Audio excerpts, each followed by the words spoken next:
Briefly, we're an organization that engages and collaborates on issues of animal and human welfare. We advocate and lobby for better laws relating to animals. We also conduct training sessions at various levels, to improve the awareness of animal welfare practices, with the ultimate goal of equipping relevant persons to achieve change. Now, getting back to today's webinar, which is titled Aquaculture, Testing the Waters. This webinar will feature CAO board member and co-founder Amy P. Wilson. Amy is currently working as the legal fellow at the Aquatic Animal Law Initiative at Lewis and Clark Law School in Portland, Oregon. She also holds a BCom, LLB, and LLM. Interestingly, Amy is the first South African attorney to graduate with a master's degree in animal law from Lewis Clark Law School in 2018. Amy has also been published in international peer-reviewed journals and is currently involved in a very interesting project of co-authoring the first aquatic animal law textbook in the world. A very interesting initiative indeed. Amy also co-founded the first organization dedicated to the animal law in South Africa. The organization is called Animal Law Reform South Africa. She has leadership roles in the Humane Education Trust and lawyers for animal protection in Africa, in short, LAPA. Amy, over to you. Great, fantastic. Okay, I'm going to just share my screen. Hopefully it all works. Great. Can I get a thumbs up if you can see my screen? Mandla? Yeah, I can see your screen. Thank you. Okay, fantastic. Great. Thank you. Thanks so much for that wonderful introduction, Mandla. I'm very excited to be with all of you today, even though it's virtual. So obviously I'm going to be talking about aquaculture. It's a subject that I'm extremely passionate about, and it's something surprisingly a lot of people don't know about, even though, as Mandla mentioned, it's the fastest growing food production sector in the entire world. And in fact, the United Nations Food and Agricultural Organization estimates that nearly 2/3 of the global supply of fish or seafood will come from aquaculture by 2030, which is actually just around the corner. So based on this current trajectory, it's very important that we understand what aquaculture is, what the consequences are, the harms, so we can potentially put in place some regulatory protections and other protections that you'll see are so important. So today, this is what I hope to cover. I've got a lot of different slides. I'm going to go through some of them quite quickly. There's a lot of information, so hopefully it won't be too quick, and it will encourage you to do some further research on your own, or at least excite you about the subject. I'm not going to be talking at all about wild caught fishing, sports fishing, or even aquaculture as it pertains to non-animals, so seaweed and algae, although those are very important emerging areas to be discussed as well. So in my analysis, I'm really going to be focusing a lot on industrialized animal aquaculture. So this is to be compared with tribal and indigenous systems, which are much smaller and have, of course, a lot less impact on humans, animals, and the environment. And before diving in, I also really just think it's important to acknowledge that there are no easy answers here. It's a very complex landscape, right? It raises a lot of political, cultural, historical, economic, environmental, and personal impacts for people. So I'm coming at it from the perspective of a lawyer who protects animals, humans, and the environment, and you'll see that lens as I go through my presentation today. There really are no easy answers. I do want to give a specific shout out to Professor Kathy Hessler, who I've had the pleasure of working with for the last couple of years. A lot of the information on the slides that you've seen have come from her, who founded the Aquatic Animal Law Initiative. She's done tremendous work. She's really a pioneer for aquatic animal law and animal law more generally. So I really want to give a shout out to her and all her work, and obviously to Kao and Mandla for organizing this. So let's dive in. Part one, I really want to look at who aquatic animals are. People tend to default to finfish. Obviously, finfish are extremely important, but they don't constitute the totality of aquatic animals. There are amphibians, echinoderms, mollusks, which include cephalopods, or more commonly known as octopuses or cuttlefish, crustaceans, reptiles, marine mammals, cnidaria, which includes corals. Yes, corals are animals, and also important, hugely important for the environment, sponges, aquatic insects and spiders, and aquatic birds. All of these have significant differences in their biologies and their capacities, and of course their welfare needs. So it's important to acknowledge that. I won't be covering all these animals. All these animals are not used in aquaculture, but as part of a broader environment, they have impacts that are caused by aquaculture and are caused by the activities that relate to aquaculture. We treat all these animals differently. As you'll see in the law, we tend to do that anyway, and in society. The law is not bound by biological reality. So we have no idea how many species there are. There are likely more than 2 million species alone of marine species. And here, also important to acknowledge, we're not only talking about marine environments, there's also freshwater environments that are used in aquaculture. So why do we talk about aquatic animals? Well, because they have a lot less visibility than terrestrial animals. We literally can't see them because they live in habitats that are outside our daily lives, right? You might have a pet goldfish at home, but other than that, you interact a lot more with terrestrial animals than you do with aquatic animals. And this lack of interaction leads to a lack of understanding and empathy for us as humans. And that is one of the consequences, is that they have less regulatory protection. So they are misunderstood, they ignored, they're unseen, and they're underrepresented. We also have no idea exactly how many of them we impact, use, and exploit.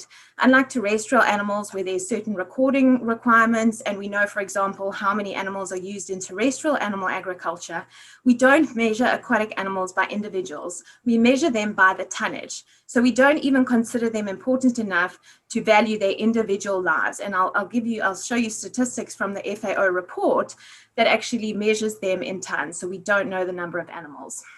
They are, of course, not protected enough in law, policy, or by society, and there is thus a significant need for their legal protection. Great. Just to give a very kind of rough background, we use aquatic animals in the very same ways that we use terrestrial animals, and in some instances, a lot more. So many people will know that we have goldfish as pets, but many people might not know that we use aquatic animals, for example, as work animals, as we do with donkeys. So we use dolphins in the Navy to find certain bombs and do other things, right? We use them in research for testing. In fact, zebrafish are some of the most widely used animals in research. People tend to default to rats and mice and even bunnies.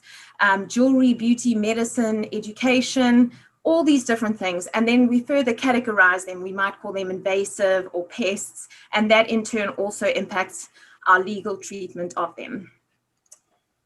Great. So against that background, it's also important to acknowledge that animals are considered as property. That greatly impacts how the law treats them. It allows us as legal subjects to treat them as legal objects and therefore use and exploit them. Obviously, there's anti-cruelty laws in place, and there are some protections at environmental level, but generally a piece of property has a lot less protection than somebody that's considered as a legal subject.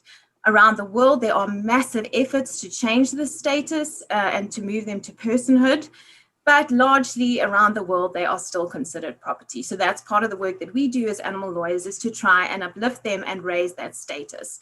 We need to acknowledge the science, the new science, and I'm going to talk a little bit about that, and incorporate that into our law and policy making, right? Because of this property status, animals are deemed to be owned, whether it's individuals, corporations, or even by the government, and this ownership does not equate to giving them responsible care. We can regulate as their owners all facets of their life. As I mentioned, there are specific restrictions in terms of anti-cruelty laws, but essentially as the owner of a piece of property, you can do what you want with it. And I am simplifying it, but just to give a basic idea, this has really allowed for the exploitation, not just of aquatic animals, but of all non-human animals across the world. And we thus treat them as this plentiful resource. And we use and kill and exploit trillions of animals every single year. So this is a massive, massive scale, and more so with aquatic animals. So some of the scientific foundations, I'm not going to go into too much detail, but it's really important. If you, like me, grew up being told that aquatic animals and fish, for lack of a better word, were unintelligent or didn't have feelings or somehow were unimportant, you are not alone. That was really the kind of narrative that I grew up with too. Unfortunately, that is not the case, or actually, fortunately, that is not the case. Science is showing us increasingly that these animals have major capacities, similar to us as humans, and even more so than we ever thought, right? It's official that fish can feel pain. And there's large bodies of science on this that can be found, peer-reviewed journals throughout the world. These on the slide here are just some of the various capacities that these animals have, right? Sentience is a key one. Sentience is generally considered as an important factor to consider legal protection, consciousness, self-awareness, all of these things, cooperation. I'll give some specific examples. But just like us as humans, they protect their young and they do all these things. And it's also important to note that this is the landmark that we measure it against is our human capacities, which is also problematic, right? Looking at things from an anthropocentric point of view. An animal doesn't have value just because they are close to us as humans, because we value those specific qualities and traits. So some specific examples of these capacities in nature is the moray eel and trout, right? These are two animals that are different species that actually work together and seek each other out in order to help each other find their food and go hunting together. So in the same way that you as a human would go and call out a friend who's useful to you to help put a piece of furniture together, these animals cooperate with one another in nature, and this has been well documented. This shows active decision making on their part and cognitive capacities. Similarly, cleaner fish are very important because they make cooperation choices, right? They don't just eat. So what they do is they actually eat parasites and dead skin and all the kind of like unwanted things that animals have on their bodies. They clean them and they call them their clients. That's how we refer to them in the scientific journals, right? So they tend to eat these parasites and all these unwanted things off of animals' bodies, but they don't do it for all animals. They themselves make choices as to which animals they are going to help. Okay, and this for me is one of my favorite studies ever, right? So one thing they do is when no one's kind of looking, they eat a little bit more than just the dead things because it's a little bit tastier for them to get some of the live stuff. But if other animals are watching, they tend not to do that, which means they're making a cognitive decision to not do that, to scare away potential clients, right? That shows a lot of levels of different decision making. And similarly for their clients that are waiting, who will swim away if they see them biting other fish. So we've seen very kind of complex things happening. Great. And again, they work across species. They don't just work for singular species, they work across multiple species. And another important landmark or benchmark that we use for self-awareness is the mirror test. And up until kind of fairly recently, it was only higher class animals that had passed them, obviously humans, elephants, chimpanzees, the ones that we really place a lot of value on as being close to us as humans. However, the manta ray had also passed this test, which is extremely important. And then even more recently, the cleaner fish. And cleaner fish I mentioned specifically because they are used heavily in aquaculture, right? Because they have these ability, or because they tend to eat parasites, they're used in aquaculture facilities to get rid of, for example, sea lice from the animals that are living in this intensive confinement. So now that cleaner fish have passed this, showing that they have self-awareness, scientists are calling for a different test, saying, well, perhaps maybe this isn't the benchmark that we should use, which is kind of interesting, I think, for human cognitive capacities. And then just finally, just also to say that very recently, actually a couple months ago, a cuttlefish passed the Stanford marshmallow test, which is a test that they give to show patience, self-control, decision-making, and delayed gratification. Some children don't even pass this test. However, a cuttlefish has now passed this test, and cuttlefish are in the same class as cephalopods or octopuses, to give some background. And we also tend to think that fish live for a very short period of time. Recently, an 81-year-old fish was discovered in Australia. So all of these things are showing that our science is developing, and so too should our law. As we discover more about the natural world, particularly aquatic animals, our laws and policies should be changing in parallel with that, right? Unfortunately, that's not the case. Even though we know these animals now have huge capacities, they were included in the Cambridge Declaration of Consciousness, at least certain of them. So, for example, cephalopods, who are invertebrates, for a long time were not included in any kind of scientific consciousness declarations. We're included in that one. So again, we have enough data now to show that these animals have these capacities, and our law should be protecting them. And almost the default should be flipped, where we use the precautionary principle, where we assume that these animals do have the capacities until proven otherwise. Great, so moving on to aquaculture. Given all we know about these animal capacities, it's going to be kind of shocking to see how this comes into play, right? So what is aquaculture? It's the breeding, rearing, and harvesting of fish, shellfish, algae, and other organisms in all types of water environments. As I mentioned, it happens in freshwater, marine water. There are land-based systems, water-based systems, fed systems, unfed systems, and then intensive and semi-intensive. And then within all of those, there's various kind of subcategories, and they all have different consequences. So something like an ocean system has a lot more consequences than something like a land system, and I'll get into some of that. But obviously, it's important to acknowledge that these systems are different and they don't all raise the same kind of concerns.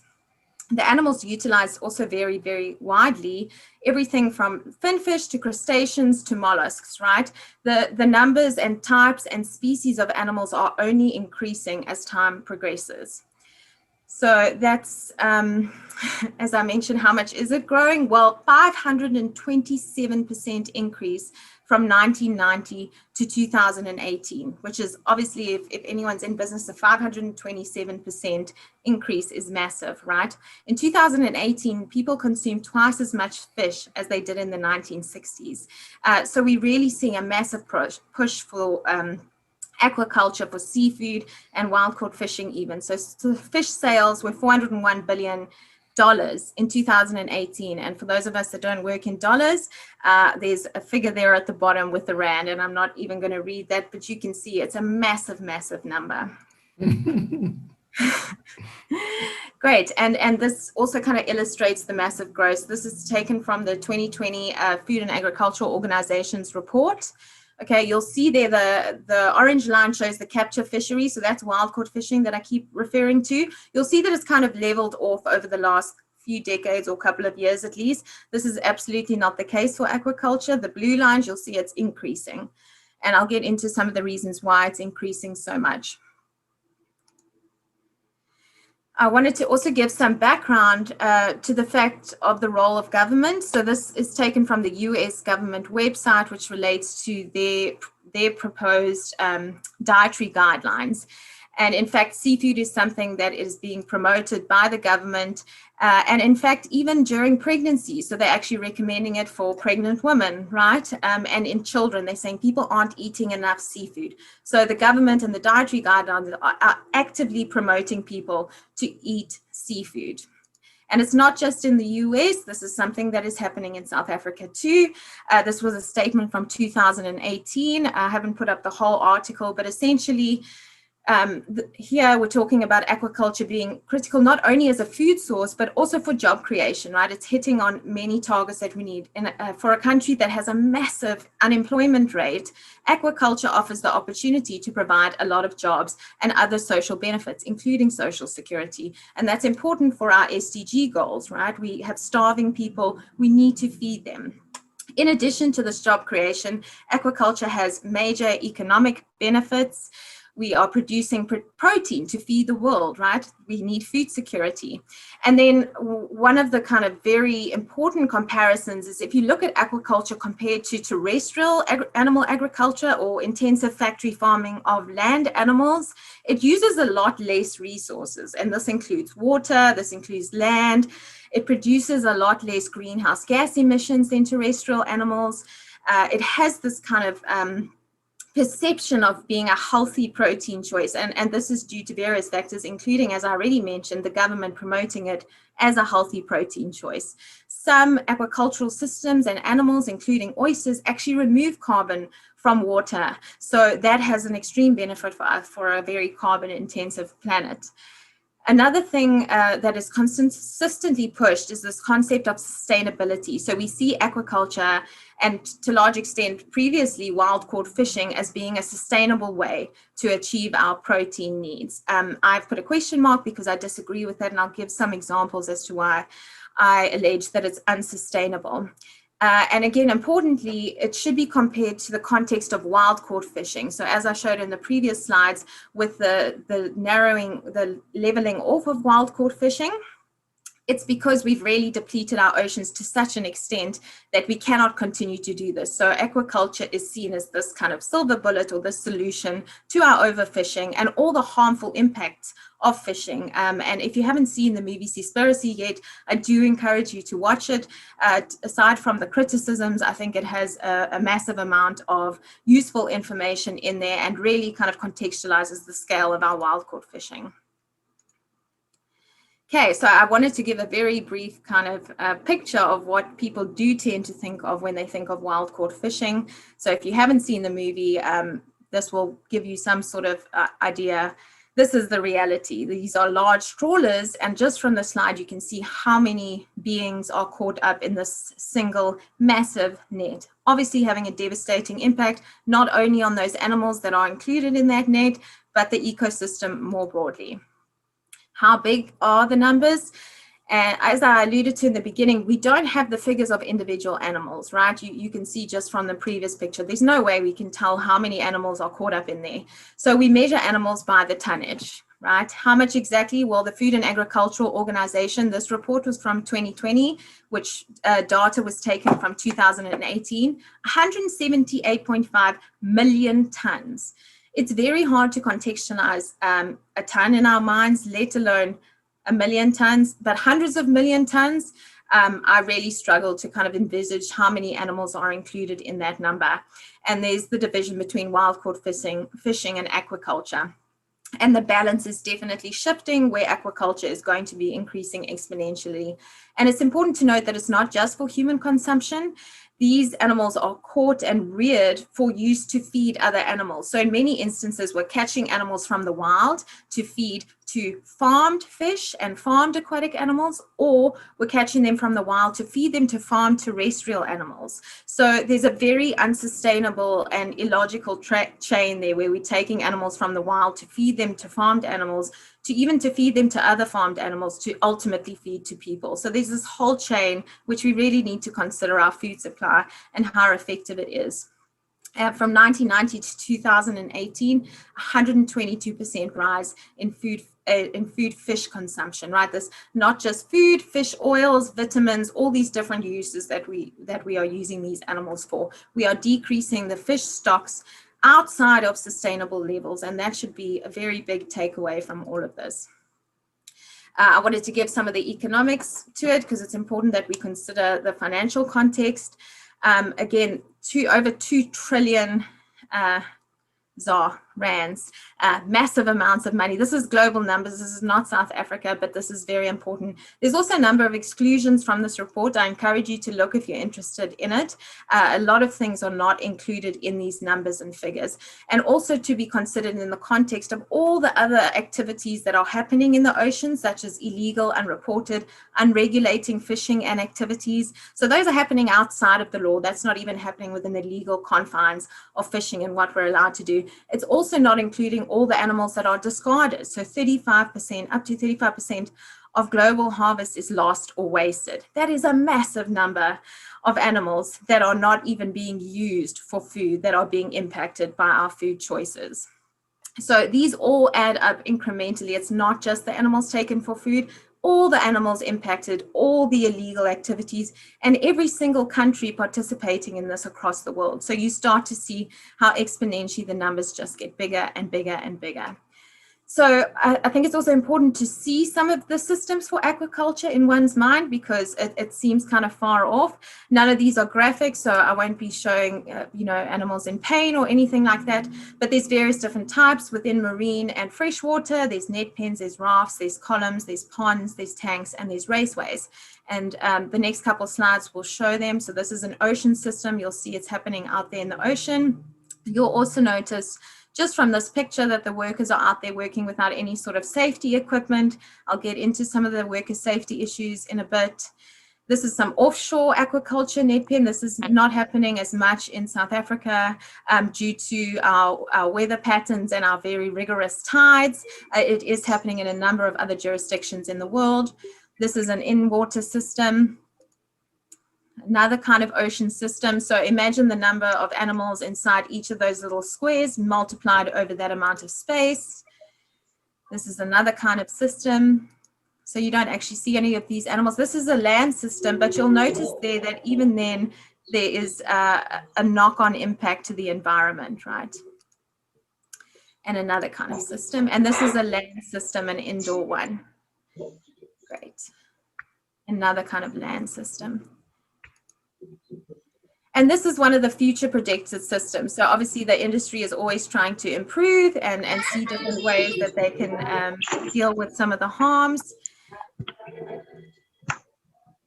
So again, this is one of the images. We see this pristine coastline, these beautiful clear waters. The color there is phenomenal. However, in reality, it looks a lot different, right? The pollution is massive. So this is just, sorry, can we mute somebody? Amanda, maybe if you can help me. You're on mute. Great. Maybe you can do that in the background. Yeah. Colleagues, can we mute, please? I see Shepard is not muted. Sorry about that, Amy. You can continue. No, it's fine. I don't mind. I'm just getting an echo. So this on the slide shows some of the realities of the pollution, which is very prevalent in the industry. And another problem within the industry is deformities, right? This is just one example of a spinal deformation of trout, potentially due to high nitrogen levels. In the US, up to 50% of farm cod are deformed. So, and this is one kind of deformity. There's various different kinds of deformities that happen. Another reality within the industry is disease. Again, just one kind of disease. There are multiple kinds of disease, zoonotic diseases that can be transferred to humans as well. And this diseases has been acknowledged by the industry too. In a 2017 survey, the industry listed diseases as one of the biggest issues or challenges that they face, in addition to all these other ones that you see. So this is massive. Sorry. Maybe Shepard or Manda, do you mind just muting? Because I don't think I have the power to mute people. Okay. You should be able to as the host. Thanks. So this is one of the surveys from the industry themselves. And of course, with a large number of diseases, we require a lot of antibiotics. This is not something that's unusual. It happens on a massive scale in the terrestrial animal agricultural context, and it happens in the aquacultural context too. These are a couple of studies that I pulled very quickly from the internet. Some of them are peer-reviewed, some of them are out there in the public, really illustrating that there is a massive drug problem. Some countries have taken steps to really restrict this, just given the huge amount of harm that it causes, particularly when it comes to antimicrobial resistance. As we know, that is one of the biggest health crises of our time. So we obviously don't want to be ingesting food as humans that's full of antibiotics, and then they lose their ability to actually do what they're meant to do. This is actually from the US. So these are just a list of some of the approved drugs that one can use in aquaculture. You'll see it's a very big list.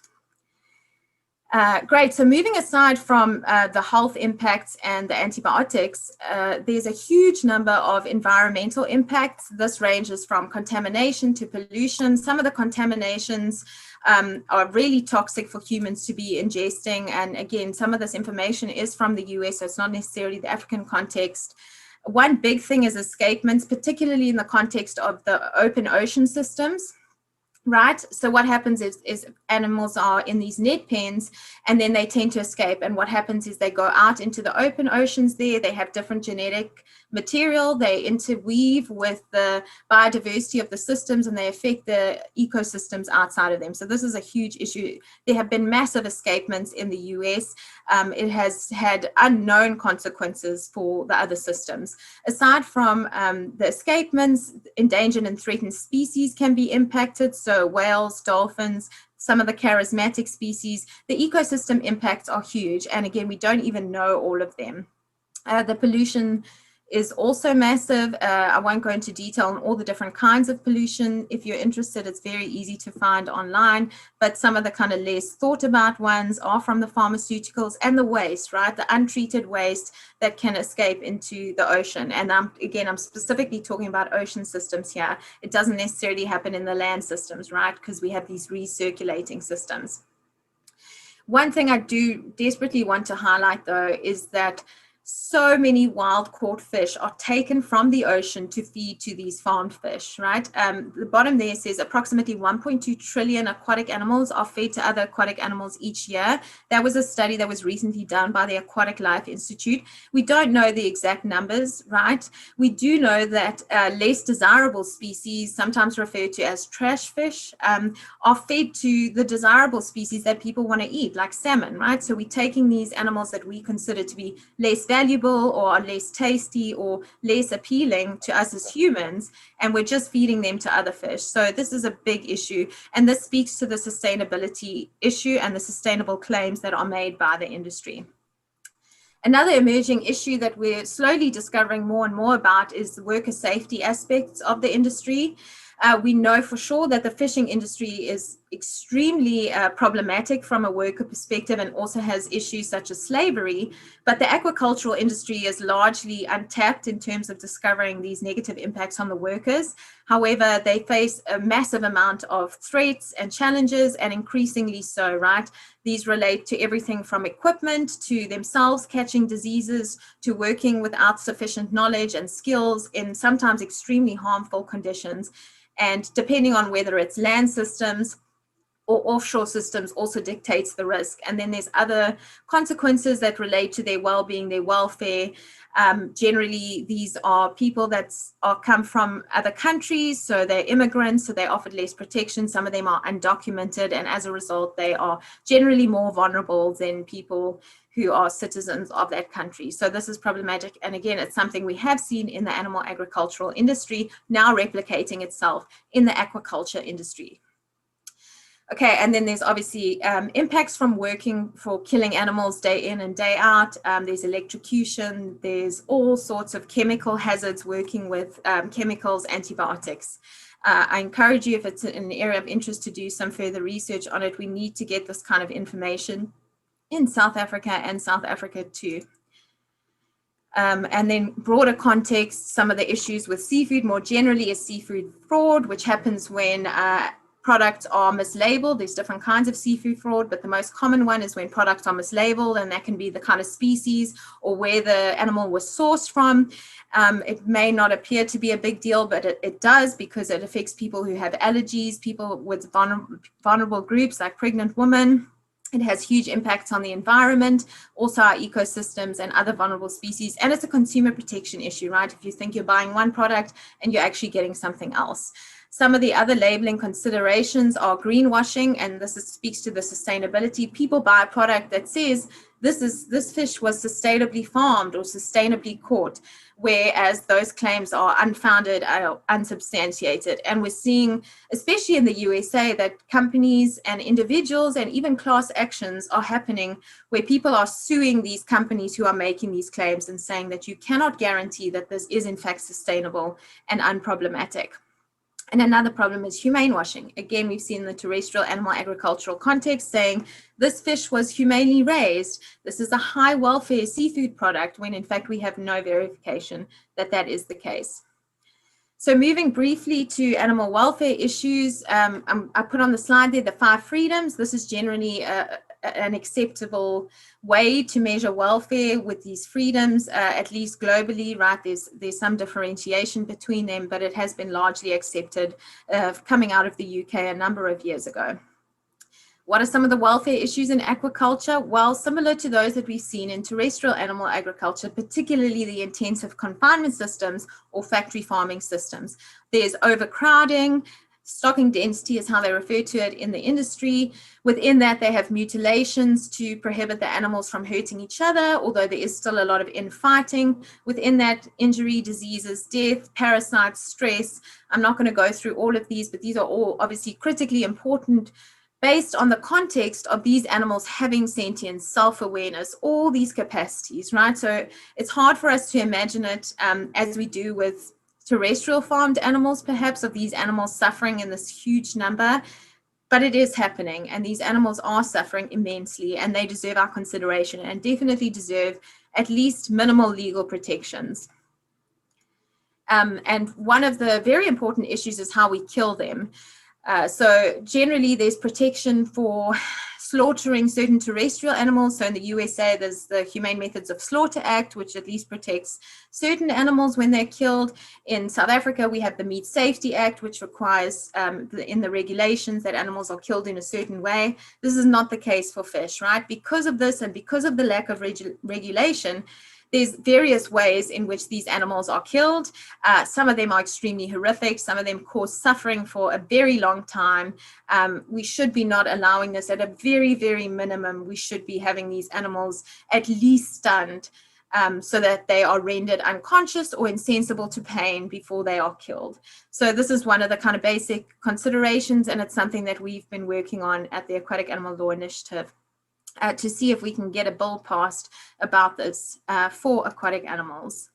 Moving on to the African context, this is just some of the headlines that you can tell if you search for aquaculture in Africa. You'll see there's a very common theme, which is let's increase it, let's promote it, let's fund it, let's make sure it's happening, let's make South Africa and South Africa, well, particularly Egypt, actually, which I'll touch on, a global player in this field, right? We need food security, we have to feed people, and we need jobs, and this is the silver bullet to do it, right? Unfortunately, it has a lot of impact, and it's affecting local communities, as I'll touch on briefly.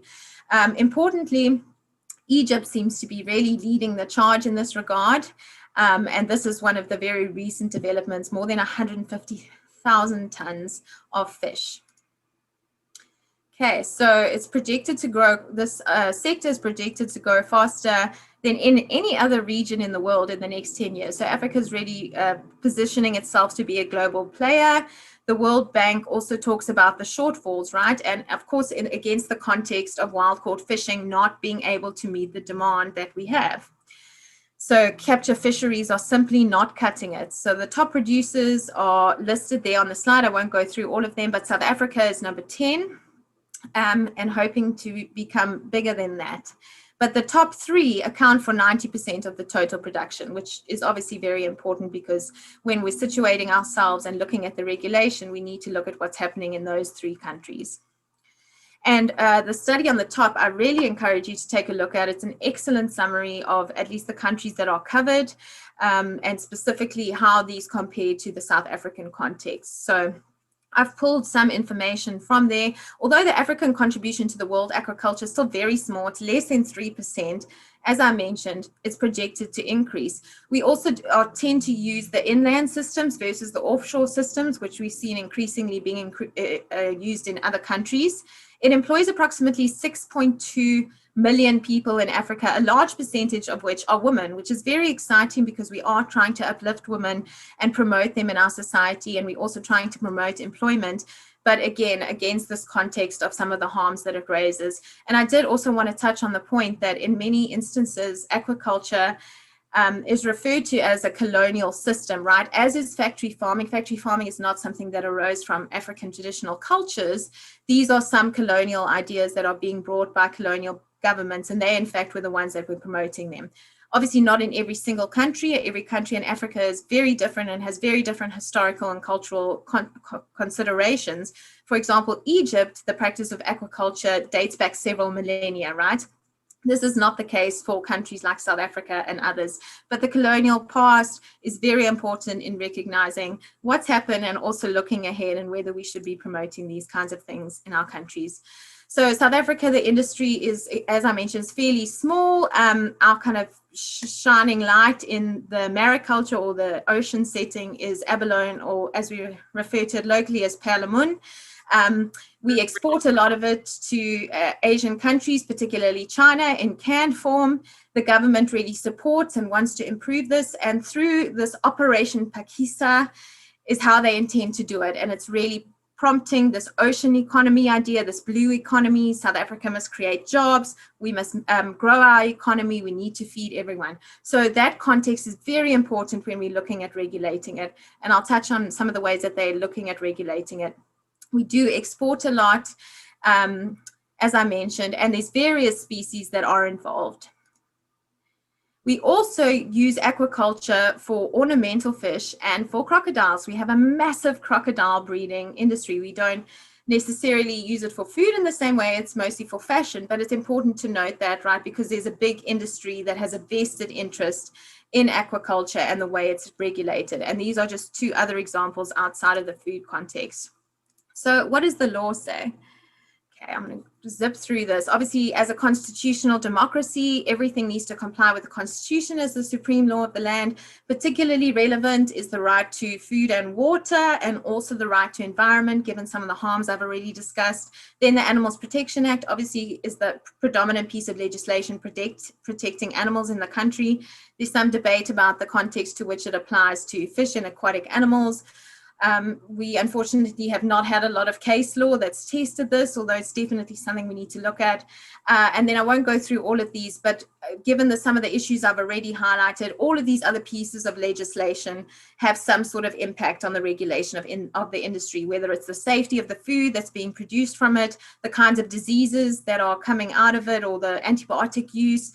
As a consumer, there's the Consumer Protection Act, so you have certain rights to how things are marketed, labeled, and otherwise distributed. And then there's also, very important in the context of South African animal law, a huge amount of soft law, right? Because there's these huge regulatory gaps that government hasn't made specific regulation for industries. These are often filled by the South African Bureau of Standards, or even the industry itself, who sets the standards as to how things should be regulated, including on animal welfare. So largely, there's a huge amount of criticism as to how this specific industry is regulated. There's fragmented policies across different governmental levels, across different governmental departments. The regulation is very problematic. The departments that are in charge of it, there's kind of back and forth. There has been some policy documents. You'll see a couple of them are nearly a decade old now, to try and establish some sort of framework and strategy going forward for this industry. Then there was the Aquaculture Development Bill, which obviously, as the name suggests, relates predominantly to regulating the industry, introduced in 2016 and then later reintroduced in 2018 because it wasn't passed. It still hasn't been passed, so all this time has gone since its initial inception. Mandla's been doing some exciting work on that, although to date nothing has happened. There's been kind of no publishing of the bill. There are issues with the bill. It's exciting that there is some sort of regulation in place, but there's obviously problems. For example, not mandating the government to make specific welfare regulations for these animals, just saying that the minister may make regulations. And to date, we still haven't seen any proper regulation for other industries since then. So those are some of the things we're working on. I won't go into detail on this because I'm running out of time, but I will just also mention that the USA also leaves a lot to be desired when it comes to regulation. Aquatic animals are hugely excluded from the legal frameworks that tend to protect other animals. So that's from the Animal Welfare Act, which is, I guess, in some ways equivalent to the Animal Protection Act. Their transportation laws do not protect animals. The slaughter laws, as I mentioned, do not cover aquatic animals. And then there's various other wildlife law contexts which don't apply to aquaculture, but can laterally potentially be used to try and get better protection. So if you try and use the law in a strategic way, for example, the Clean Water Act in the USA, you might be able to tackle some of the problems that are caused by an aquacultural farm releasing or polluting into the water.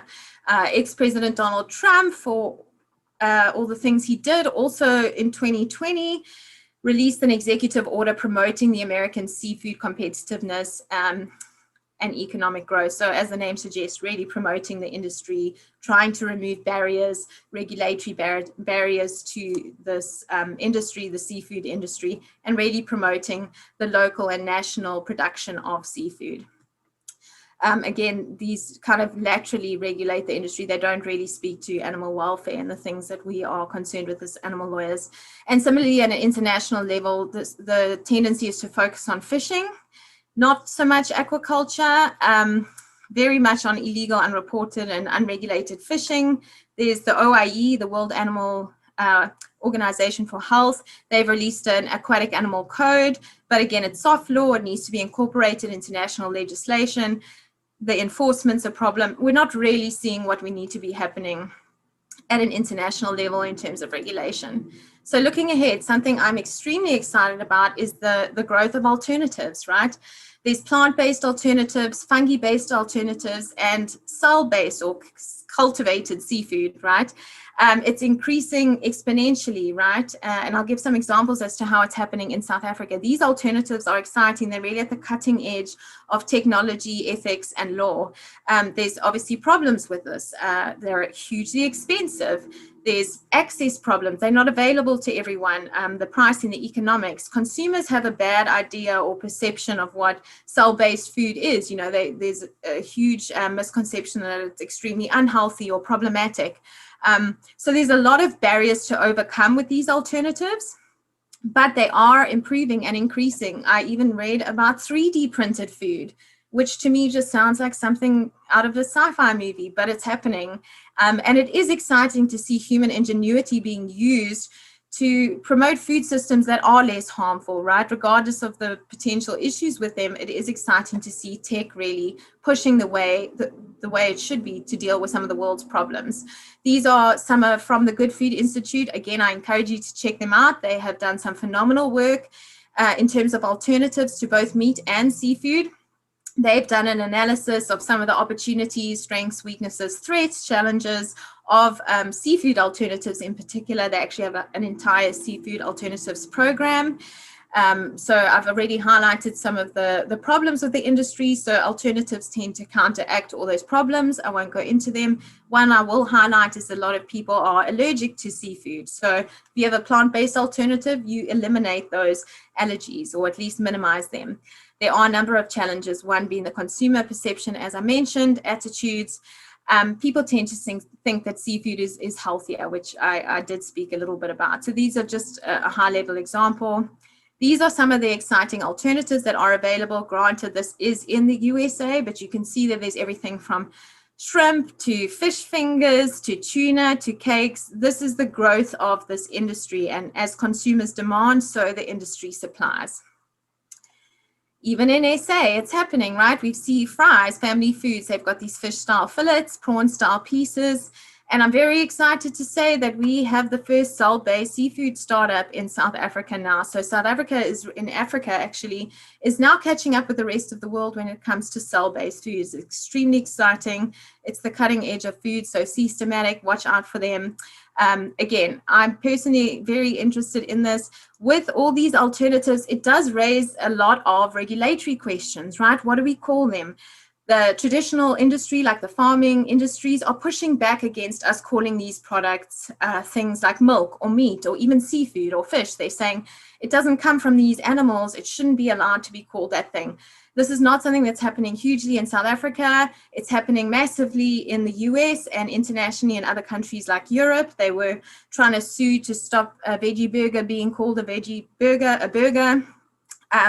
They're trying to stop almond milk being called milk. They're actually putting in place laws to prevent this. So it's something that's, really happening internationally. The labeling is a consideration. They're scared that consumers will be misled with these alternatives, thinking that they're buying the traditional food and they're getting something else. Which departments have authority to regulate it? Is it the agricultural department? Is it trade and industry? These are all very exciting things that we need to explore as these alternatives emerge. Also, as I mentioned, consumer protection. We shouldn't be misleading consumers with calling products certain things. They should be well aware of what they're purchasing. And some safety issues, right? Foods that are novel need to be tested. And then are we testing on animals? So it raises kind of knock-on impacts for other animals potentially. But as I mentioned, as an animal lawyer, very exciting area of law. I'm not going to go into detail of these, but just to note some of the other emerging issues that are coming. We see, for example, jellyfish. So traditionally non-farmed animals now being caught or even considered to be farmed. It's the same idea with insects, right?